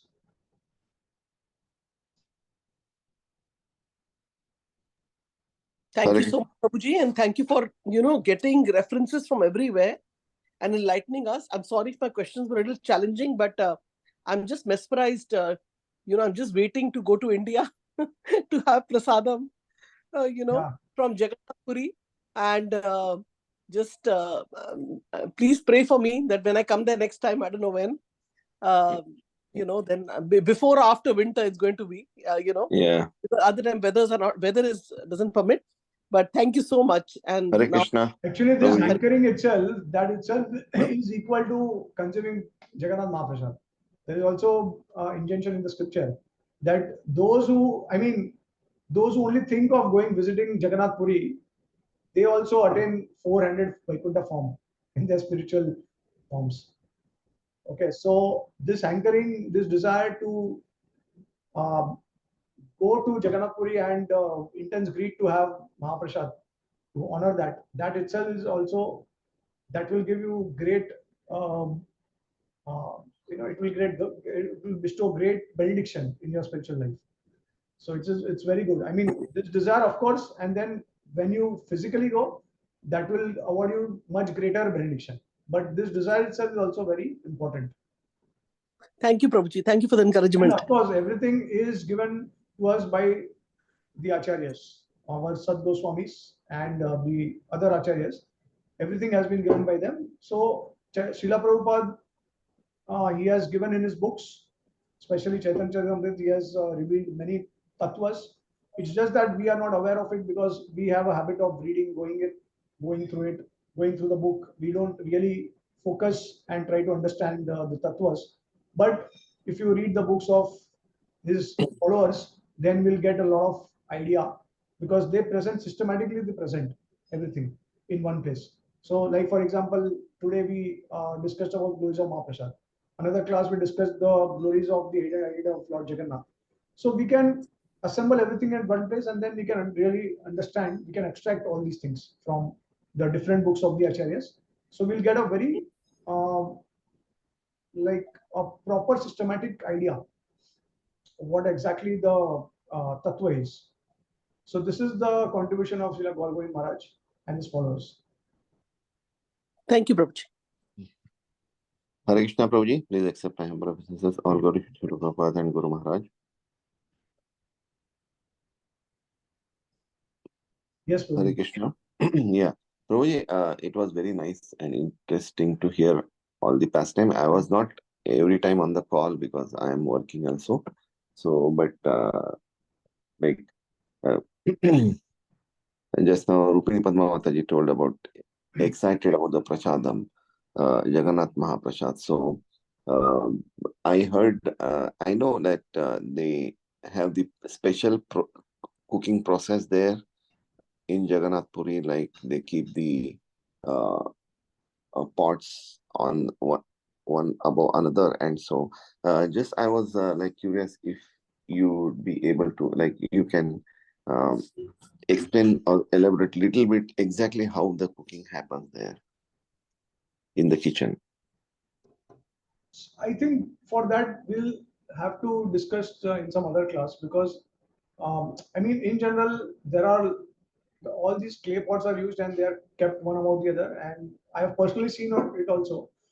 You cannot enter inside the kitchen, the main kitchen area, but there are windows. There is some like windows with you'll have some partition walls with it, and within that partition wall there will be some holes, and you can just kind of sneak in, and you can see uh, how exactly they are placing different pots.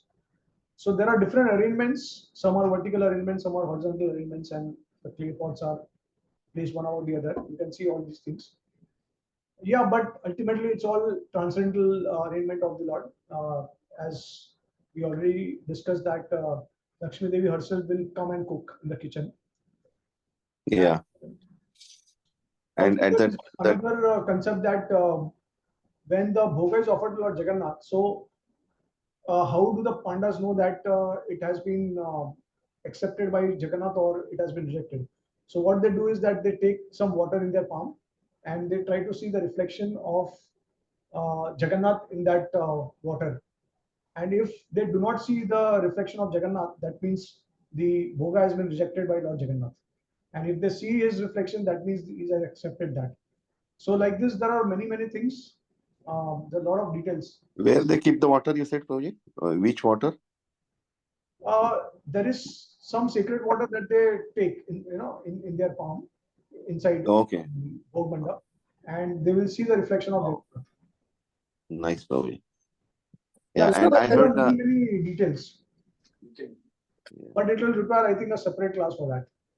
Yeah, but I heard like the top pot which is kept like 5-4 matkas, and the top pot cooks first, right? So that is another excitement. Yeah. Yeah, So, that happens. That's true. Yeah. yeah, it's a miracle.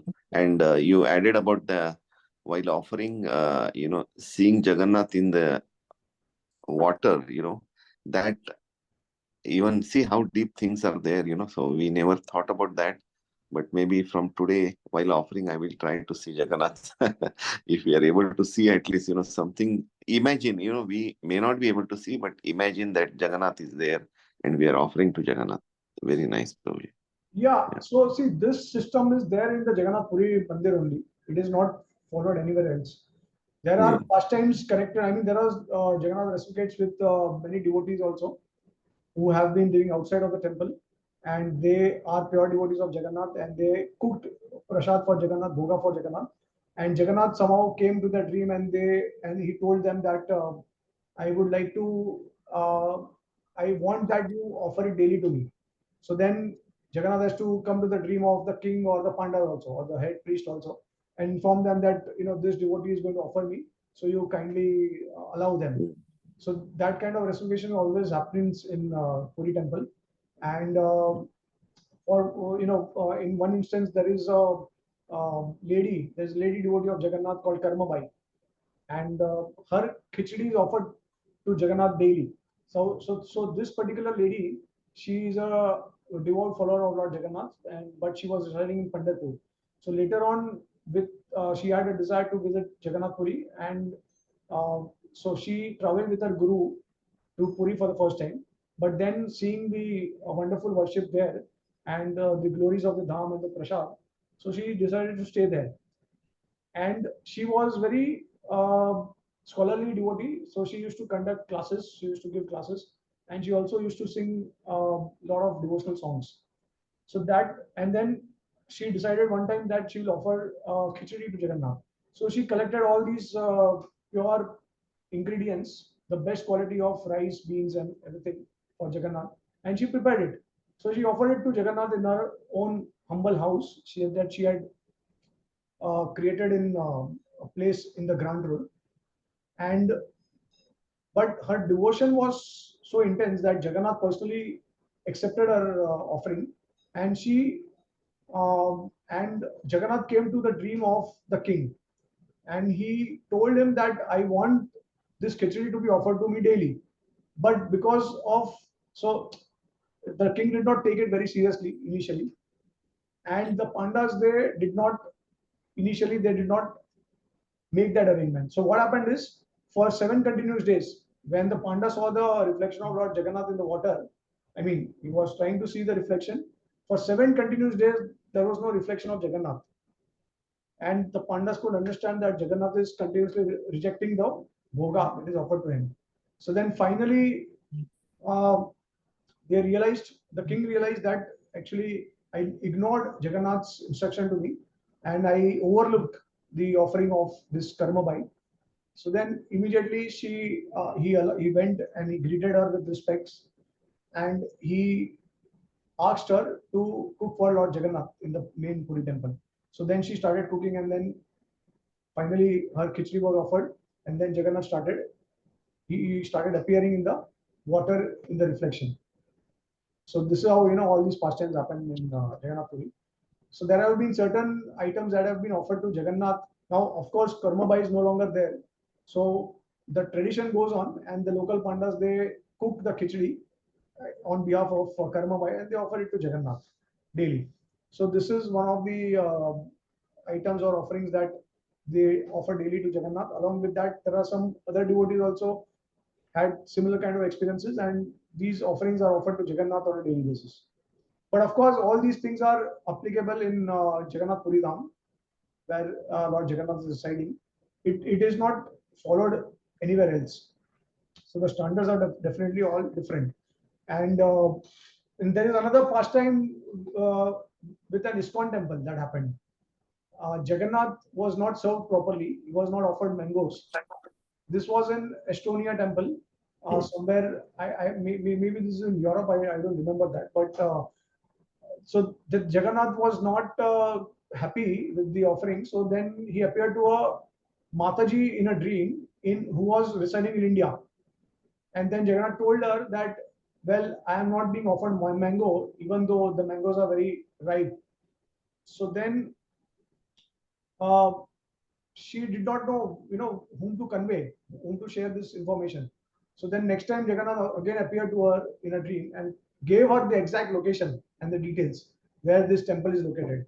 And she found it out that this is actually a ISKCON temple in Estonia. Uh, and then she called that temple pujari or the president, and she shared her experience. And uh, whatever she described, the pujari exactly found the same details, uh, in the temple, and then immediately offered some mangoes to Jagannath. Although he felt that the mangoes were green in color and they were not ripe, but because Jagannath demanded it, so then he offered it. And then later on, when they had these mangoes, they found out to be very sweet. So this is a practical current Leela of the Lord that happened with a devotee. So you may never know.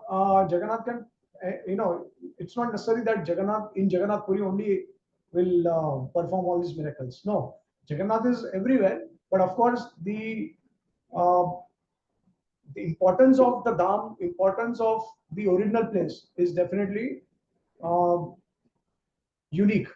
There is no doubt about it.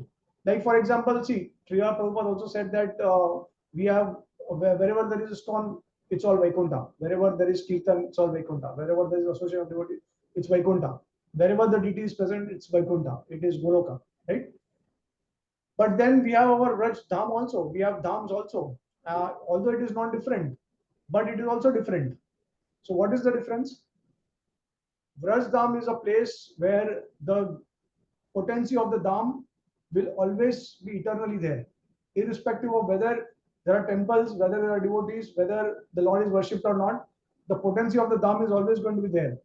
Whereas when you worship the Lord in the temple outside of the Dham, and when we say that all these temples are local Vaikunthas, what it means that as long as there is pure devotion going on in those particular places, it becomes non-different from the original Dham. As soon as there is some ulterior motive or tinge of mixed devotional service, the potency loses. So it is, the potency depends on the devotees. The potency is dependent. Whereas in the original Dhams, the potency is independent. So this is the difference between the actual real Dhams where the Lord performed pastimes and the Dham which is created by the pure devotee. So I hope it is clear. It makes sense. Yes, Rohit, thank you so much. Yeah, definitely we can have another class sometime upon offering and how the prasad is cooked exactly. Yeah, to elaborate more. But thank you for your enlightenment today. Hare Krishna. Thank you, Guruji. Hare Krishna. Thank you. Hare Krishna. Prabhuji, I wanted to mention that once when I went to last time when I went to Vrindavan, right? So one of the temples, they distributed like this khichdi, which was very, very hot. And the person who was distributing is saying it's a very hot khichdi. So be careful. We only had our hands to take it, in. So first of all, when we took the khichdi didn't seem hot, although it was burning hot. I mean, I'm just saying some things that I experienced about prasadam. Then after I ate the khichdi, it was like, I was just, I don't know how I was eating it somehow with one hand, and my other hand also had khichdi. And the khichdi was just out of the world, And then I went again to take more, I wanted to take more and more and more, So this is just from one of the temples, I don't know, I forgot the name of the temple. So, in the Dham, one of the temples, one of the main temples where I had khichdi, and that prasad is so merciful, they say that it didn't even feel hot on the palms, and easily I could consume it. The simple moong dal khichdi, but the taste I cannot forget because I don't think I've ever had khichdi like that ever. So I'm just assuming that even Jagannath Puri would be something like this. It's like on a very non-material, it's a transcendental level, where prasadam doesn't even feel hot. It's coming from the very, very, garam bartan. Otherwise, the same thing we put at home, our hand will be burnt and we'll be like, shouting. So, yeah, the mercy of prasad is there in Krishna is there in the prasadam, and in every possible way, whether it's hot and cold, the taste, everything, that mercy is totally there inside it. And we don't get any harm from it at all, I just remembered that, so I wanted to share that, and that's one experience I came back here with. But yeah, again, I'm looking forward for going to Jagannath Puri. Thank you, Prabhuji. Hare Krishna. Yeah. So see, one thing we have to remember that in the material world, there, especially in Kali Yuga, the influence of Kali Yuga will apply also to all the devotional items that we are doing, and so maybe in a particular occasion there was some kind of potency that you did not feel your hand burn, but does not mean that for every Mahaprasad or every prasad, whenever you take very hot, your hand will not burn. Don't try that. So I mean, you'll see the effects in Kali Yuga, because we are not transcendentalists, and we will surely experience, to the degree we are conditioned and contaminated with material anarthas, to that degree we'll definitely experience bodily pain and pleasure in the material world. So we, although of course it is transcendental, we have that faith, but we should also not imitate the transcendentalists. Okay. I mean, see, Raghunath Das Goswami, when he went to Jagannath Puri, he was eating the leftover remnants of Jagannath Prasadam, which was thrown into the garbage, and he was taking out from there and he was eating it. So, can we do that? And there is also another great Vaishnava in Chaitanya Mahaprabhu's Leela, Kalidas. So he was taking the remnants of all the Vaishnavas, and once he had gone to the house of Jadu Thakur, who is also another great Vaishnava, and he was begging for his remnants, but Jadu Thakur did not give his remnants because he thought himself to be fallen, and he had offered him some mangoes. So the peels of the mangoes, they were thrown into the garbage, and Kalidas was watching from a distance. He was hiding, and as soon as he got the opportunity, when Jadu Thakur was not seeing it, he went to the garbage and started taking the peels of the mangoes and started having the remnants of that. So this is a transcendental level, and that's because of his extreme faith in the glories of the remnants of Vaishnavas. Later on, he got the supreme mercy of Chaitanya Mahaprabhu, which no other devotee got. So he got to drink the remnants of Mahaprabhu's Charnamrit. When when Mahaprabhu went to Jagannath to take darshan of Jagannath, so there was a hole on the step, and in that particular hole, Chaitanya Mahaprabhu used to wash his feet before entering the temple. And Kalidas, somehow he got to know Mahaprabhu has arrived, so he went and then he started taking the Charnamrit. Mahaprabhu gave him 3 times, and then after that he said, "Stop now." So generally Mahaprabhu did not allow anyone this Charnamrit. So there are devotees who are transcendentalists and they can experience these things.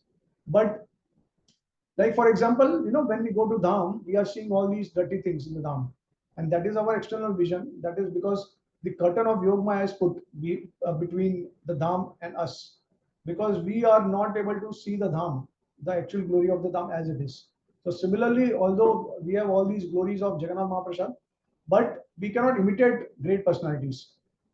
We have to, also, like for example, we have shared all these rules and regulations, but these rules and regulations are also very difficult.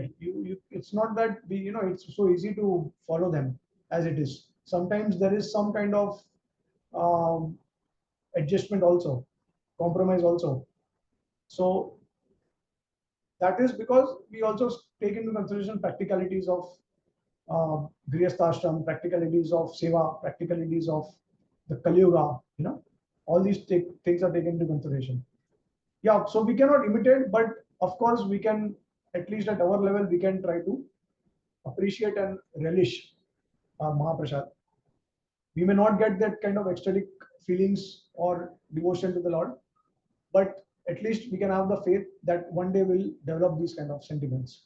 It all depends on how much you are free from offenses. If you are at the stage of bhava and prema, then all these things will appear. But otherwise, before that, it's very difficult. Yeah, so these are just like some humble thoughts that I wanted to share.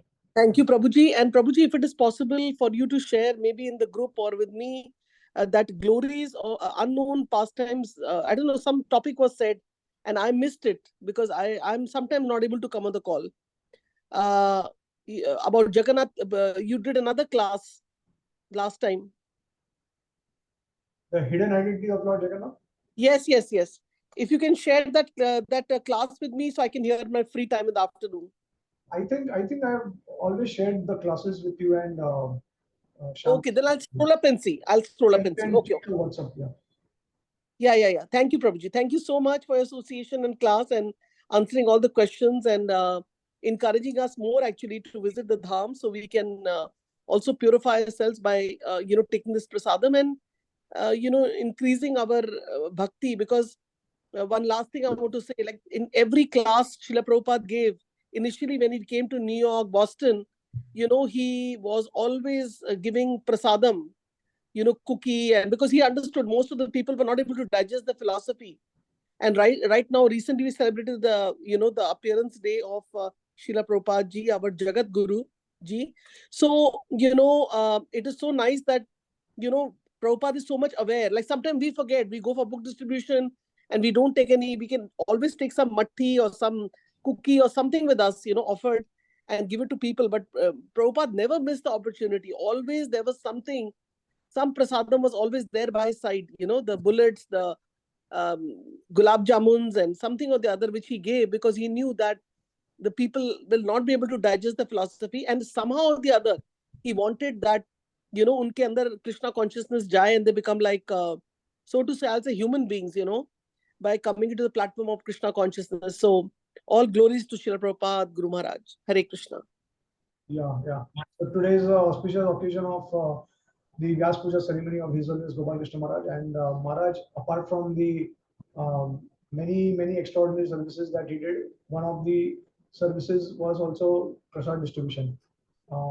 What I've heard is that in India, no one has distributed prasadam to the extent Srila Gopal Krishna Maharaj also distributed prasadam. So yeah, it's very important to always carry some prasadam whenever possible and to distribute it. Hare Krishna. Hare Krishna, Prabhuji. Thank you so much for this nectarine class about the Mahaprasad, Jagannath Mahaprasad. And if you want to take one more class, please take Prabhuji, and we would like to hear more about that. And as Rupani Padma Mataji was saying, that the khichdi was ultimate, like out of this world experience. So when we went to Jagannath Puri, we got the same experience. Like we sponsored for the Mahabhog, and they gave us the Mahaprasad on the small matkas, like clay pots. And that prasadam was so yummy, so wonderful. It don't have any tomato or spices like chilies, but it was so simple, but it was so tasty. So Yeah. that's the magic of Prasad, Prabhuji. Yeah, Hare Krishna. So all the three dhams, they have their own glories, and whenever devotees they visit from abroad, they should try to visit all the three dhams. These are very important for Gaudiya Vaishnavas. Navdeep Dham, Braj Bhumi, and Jagannath Puri. They have their own unique glories. In Jagannath Puri, you have to try to get absorbed in the mode of separation. I mean, this is the footsteps of Chaitanya Mahaprabhu in which we try to assist Chaitanya Mahaprabhu. And it's a Vipralimba Kshetra. In Braj, basically it's kind of more of a Sambhog place, and you can get absorbed in the pastimes of Krishna there. And of course, the dust of Braj is very important, so you can also take some dust very respectfully and worship in your house. And then in Navdeep Dham, you can release the Kirtan of the Lord and Chaitanya Mahaprabhu's pastimes. So these are the different aspects of the dhams. So yeah, it's very important to get the flavor of all the three dhams.